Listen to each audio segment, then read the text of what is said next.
اس کہانی کو آخر تک ضرور سنیے گا اور چینل کو ضرور سبسکرائب کیجیے گا۔ ہمارے درمیان خاموشی کا پہلا وقفہ قریباً 1 سال رہا اور جس شام اس کا میسج آیا اس دن مجھے لٹکے والے دیکھ کر گئے تھے۔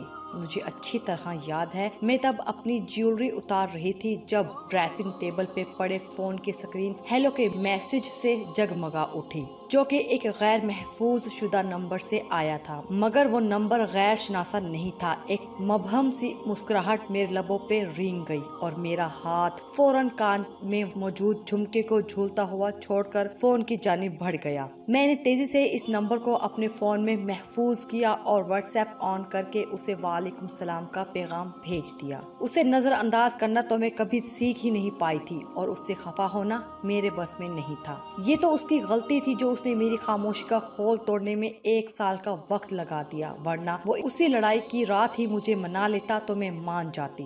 چند منٹ بعد دوسری جانب سے چند لمحوں بعد میرا میسج سین ہوا اور گفتگو کا سلسلہ شروع ہو گیا۔ کیسی ہو؟ الحمدللہ ٹھیک ہوں، آپ سنائیں؟ میں بھی ٹھیک ہوں۔ کیسی گزر رہی ہے زندگی؟ میرے تو مزے ہیں، اور آپ کی؟ اچھا چل رہا ہے سب کچھ۔ اس کے بعد پھر سے چند لمحے خاموشی کی نظر ہو گئی، جس کے بعد اس نے اپنا احتجاج ریکارڈ کروانا شروع کر دیا۔ تم مجھے یہ بتاؤ، جب ہم جھگڑا کرتے ہیں تو تم میرا نمبر کیوں ڈیلیٹ کر دیتی ہو؟ کیونکہ مجھے جس شخص پہ غصہ آتا ہے میں اس کی شکل بھی نہیں دیکھنا چاہتی۔ میری بھی؟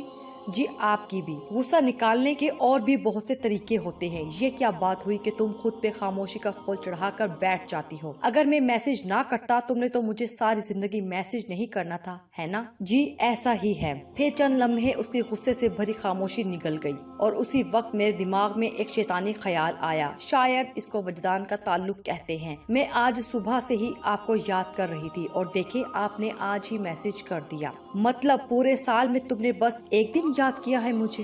نہیں، یاد تو سارے دنوں میں کیا تھا، بس بات کرنے کی طلب آج ہو رہی تھی۔ صرف آج؟ نہیں، روز ہوتی تھی مگر آج زیادہ ہو رہی تھی۔ اس نے میری ان بے تکی وضاحتوں پہ یقیناً اپنا سر پیٹ لیا ہوگا، اور وہ کیوں؟ میری منگنی تھی آج۔ یہ پڑھتے ہی وہ آف لائن ہو گیا۔ قریباً 15 منٹ بعد مجھے اس کا سٹیٹس دکھائی دیا، جس تصویر میں وہ اپنے لبوں سے سگریٹ کا دھواں اڑا رہا تھا۔ اس کو اسموکنگ کی عادت نہیں تھی، مگر سٹے لگاتے ہوئے وہ میرے تخیل سے بڑھ کر حسین لگ رہا تھا۔ میں نے اسی سٹیٹس کا ریپلائی کیا، یہ کام کب سے شروع کیا؟ ایک اس رات پی تھی جب ہمارا جھگڑا ہوا، اور ایک آج، مگر آپ نے تو کہا تھا کہ ہم دونوں ایک ساتھ پیئیں گے اپنا پہلا سگریٹ۔ تم بتاؤ کیوں طلب ہو رہی تھی تمہیں مجھ سے بات کرنے کی؟ اس کے بعد بدلنے کا مطلب صاف تھا کہ وہ ہنوز غصے میں تھا۔ مبارکباد نہیں دیں گے؟ بہت بہت مبارک ہو یار تمہیں۔ شکریہ۔ کیا کرتا ہے تمہارا منگیتر؟ وہ فارماسسٹ ہے۔ اور دکھنے میں کیسا ہے؟ آپ سے زیادہ خوبصورت ہے۔ تمہیں لگتا ہے؟ نہیں تو کیوں کی اس سے منگنی پھر؟ کیوں نہ کرتی؟ میں مر تو نہیں گیا تھا، زندہ بھی نہیں تھے۔ صحیح ہے، پھر اب منگنی کر لی ہے تو شادی بھی ضرور کرنا۔ ہاں جی ضرور کروں گی، آپ کو کارڈ بھی بھیجوں گی، آئیں گے نا؟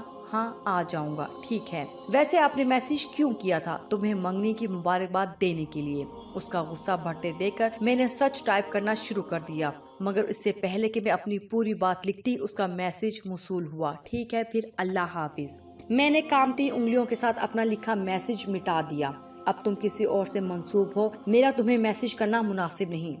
صحیح ہے، اللہ حافظ۔ ہماری دوسری خاموشی کا وقفہ قریباً 7 ماہ رہا۔ اس دوران نہ میں نے کوئی رابطہ کیا نہ اس نے، اور پھر میں بہت بیمار پڑ گئی۔ ان دنوں میں نے اسے شدت سے یاد کیا۔ مجھے ہسپتال داخل ہوئے تیسرا دن تھا جب اس کا واٹس ایپ پیغام موصول ہوا، ہیلو، وعلیکم السلام۔ خود کو گالیاں بھی دی تھی فوراً رپلائی کرنے پہ۔ تم نے میرا نمبر پھر ڈیلیٹ کر دیا تھا؟ جی ہاں۔ اور اب کس بات کا غصہ تھا تمہیں؟ جب آپ کو مجھ سے کوئی تعلق ہی نہیں رکھنا تو میں آپ کا نمبر رکھ کے کیا کرتی؟ اور بتاؤ کیسی ہو؟ میں نے جواباً ان کو اپنے ہاتھ کی تصویر بھیج دی جس میں ڈرپ لگی ہوئی تھی۔ کیا ہوا تمہیں؟ ذرا سی بیمار ہوں۔ یہ ذرا سا ہے؟ ہوا کیا ہے اور بتایا کیوں نہیں مجھے؟ کیوں، آپ ڈاکٹر ہیں جو آپ کو بتاتی؟ بکواس مت کرو اور مجھے میرے سوال کا جواب دو۔ میں نے اپنی بیماری کی تفصیلات مردہ سی آواز والے وائس نوٹ میں اس کو ارسال کر دی۔ مجھے تمہیں دیکھنا ہے، آپ کو دیکھ کر میں ٹھیک ہو جاؤں گی، اور ہمیشہ ایسا ہی ہوا کرتا تھا۔ میں جب بیمار ہوتی تو اسے دیکھ کر ٹھیک ہو جایا کرتی، مگر میں نے آج تک اس کو اپنی پک نہیں بھیجی تھی۔ اس کو میرے دیکھنے کا ارمان مار گیا تھا، مگر اسے صبر آ گیا تھا۔ مگر اس بار اس نے تصویر نہیں بھیجی اور مجھے کہا کیوں بھیجوں؟ سوال کے جواب میں سوال مت کرو۔ میں ہسپتال میں ہوں فی الحال، میں تمہارے گھر جانے کا انتظار کر رہا ہوں۔ پھر وہ آف لائن ہو گیا، یقیناً مجھ سے کیا وعدہ ایک بار پھر سے توڑنے گیا ہوگا، اور میں بے بسی سے کٹتے ہوئے اسکرین کو دیکھتے ہوئے اس کے بھیجے گئے پیغامات پہ انگلیاں پھیرتی رہی، یہاں تک کہ اس کے نام تلے دوبارہ آن لائن لکھا دکھائی دینے لگا۔ تب میں نے وہ بات لکھ دی جس کو چھپا کر میں نے اسے ان 7 مہینوں کے لیے بے چین رکھا تھا۔ تب میری منگنی نہیں ہوئی تھی، مگر تم نے تو کہا تھا کہ میں نے کہا اور آپ نے مان لیا۔ اتنا ہی بھروسہ تھا آپ کو میری محبت پہ، مجھے نہیں لگا تھا تم مذاق میں بھی مجھ سے ایسی بکواس بات کہو گی، اور تب تو ہم سنجیدہ تھے، مذاق نہیں کر رہی تھی، آپ کا دل جلانا چاہتی تھی۔ 7 مہینوں کے لیے بے چین رکھا تھا، میں تو اسی دن بتانے والی تھی سچ، مگر آپ نے ہی سارے تعلق ختم کر کے اللہ حافظ کہہ دیا، اور تم حسب عادت غصے میں آ گئی ہوگی، اور پھر خاموشی۔ جی ایسا ہی کچھ۔ کیوں کرتی ہو ایسا تم؟ خدا کا واسطہ ہے میں ہاتھ جوڑتا ہوں، نہ کیا کرو ایسے، کسی دن تمہاری یہ خاموشی ہمارا رشتہ نگل لے گی۔ تو کیا آپ کی طرح بول کر غصہ کروں؟ لفظوں کے دیے گئے زخم ساری عمر نہیں بھرتے، پتا ہے؟ آپ کے غصے میں آ کر مجھے کہے گئے لفظ آج بھی میری آنکھوں کو نمی سے بھر دیتے ہیں، اس لیے میں نہیں چاہتی کہ میں بھی غصے میں آپ کو کچھ ایسا ویسا کہہ دوں جس سے آپ کو تکلیف ہو، کیونکہ وہ تکلیف آپ سے زیادہ مجھے ہوگی۔ میری وضاحتیں اسے بہت پسند ہیں، انہیں سن کر وہ نرم پڑ جاتا ہے، کیونکہ میں بہت کم وضاحتیں دینے کی عادی ہوں، مگر جب دوں تو وہ مطمئن ہو جاتا ہے۔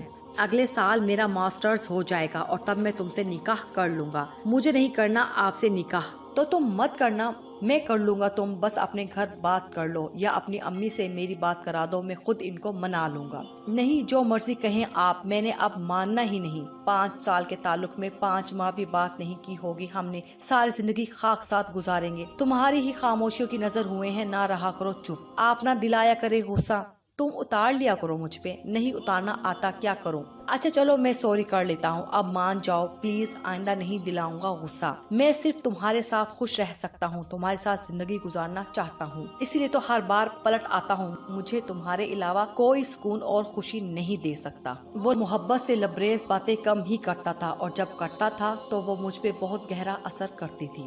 ٹھیک ہے، مان گئی، اب تم مجھ سے وعدہ کرو آئندہ کبھی غصہ آیا بھی تو یوں چپ نہیں رہو گی، مجھ سے بات کر کے وہ مسئلہ وہیں ختم کر دو گی، کرو وعدہ۔ اچھا ٹھیک ہے، کوشش کروں گی۔ ایک بات یاد رکھنا میری، میں ہمارے رشتے کو اب نئے سرے سے نبھانے کی پوری کوشش کروں گا، مگر تمہیں میرا ساتھ دینا پڑے گا۔ ہمارے درمیان حالات جو بھی ہوں، چپ مت رہنا خدا کے لیے، اور اب اگر تم چپ ہو گئی تو وہ ہمارے تعلق کی آخری خاموشی ہوگی۔ اس کی آخری خاموشی والی بات نے میری دھڑکنوں کی رفتار بڑھا دی تھی۔ ٹھیک ہے، اب نہیں رہوں گی خاموش، وعدہ کرتی ہوں۔ 3 ماہ ہو چکے ہیں، ہمارے تعلق کی آخری خاموشی کا دور چل رہا ہے، اور میں جانتی ہوں کہ اب کے وہ ہر بار کی طرح پلٹ کر نہیں آئے گا، کیونکہ اس بار میں نے وعدہ خلافی کی، جھگڑا بھی شروع کیا اور خاموشی بھی اختیار کر لی۔ میں زندگی کی الجھنوں میں جکڑی ہوئی ایک لڑکی ہوں، اور وہ خواب زادہ ہے جس کی خواب بہت بڑے اور خوبصورت ہیں۔ 3 ماہ پہلے اس نے مجھے بتایا کہ اسے اپنے سارے خواب پورے کرنے کا موقع مل رہا ہے جو زندگی بار بار نہیں دے گی۔ وہ اس موقع سے فائدہ اٹھانا چاہتا تھا، مگر میری وجہ سے وہ ایسا نہیں کر سکتا، کیونکہ وہ میرے ساتھ زندگی شروع کرنے کا فیصلہ کر چکا ہے۔ یہ بتاتے ہوئے اس کے لہجے میں افسوس نہیں تھا، بہت سادگی سے کہی تھی اس نے یہ بات، مگر میں جانتی ہوں اس کے لیے وہ خواب کتنے اہم تھے، اور اگر میں اس کی زندگی میں شامل ہوتی تو وہ خوش ہو کے بھی خوش نہیں ہوتا، کیونکہ اس کی نظر میں اپنا وہ مقام کھو چکی تھی۔ میں اسے پتھر بنا چکی تھی، اس سے بغیر کسی وجہ کے جھگڑا کیا اور خاموشی اختیار کر لی۔ اب کہ میں نے اس کا نمبر ڈیلیٹ نہیں کیا، کیونکہ میں جانتی ہوں کہ اب کی بار مجھے اس سے ہر بار کی طرح دوبارہ میسج نہیں آئے گا، بس خاموشی سے اس کے اسٹیٹس دیکھتی رہتی ہوں جو مجھے اس کی کامیابیوں کے متعلق بتاتے ہیں۔ وہ خوش معلوم پڑتا ہے، میرے اطمینان کے لیے اتنا ہی کافی ہے، اور میری کیسے اسے شخص سے شادی ہوگی جس کے پاس سب کچھ ہونے کے باوجود کچھ نہیں، وہ سکون نہیں جو سکون ایک بیوی کو اپنے شوہر سے ملتا ہے۔ اور میں اس کے صبر پر آج تک حیران ہوں کہ مجھے دیکھے بنا اس نے زندگی کے کتنے سال ایسے گزار لیے تھے، اور مجھے پتا ہی نہیں تھا کہ میں اسے وہ صبر دے رہی ہوں جو میری زندگی میں میری بے چینی کا سبب بنے گا، میری بے سکونی کا سبب بنے گا۔ اب میری زندگی میں پچھتاوے کے سوا کچھ بھی نہیں۔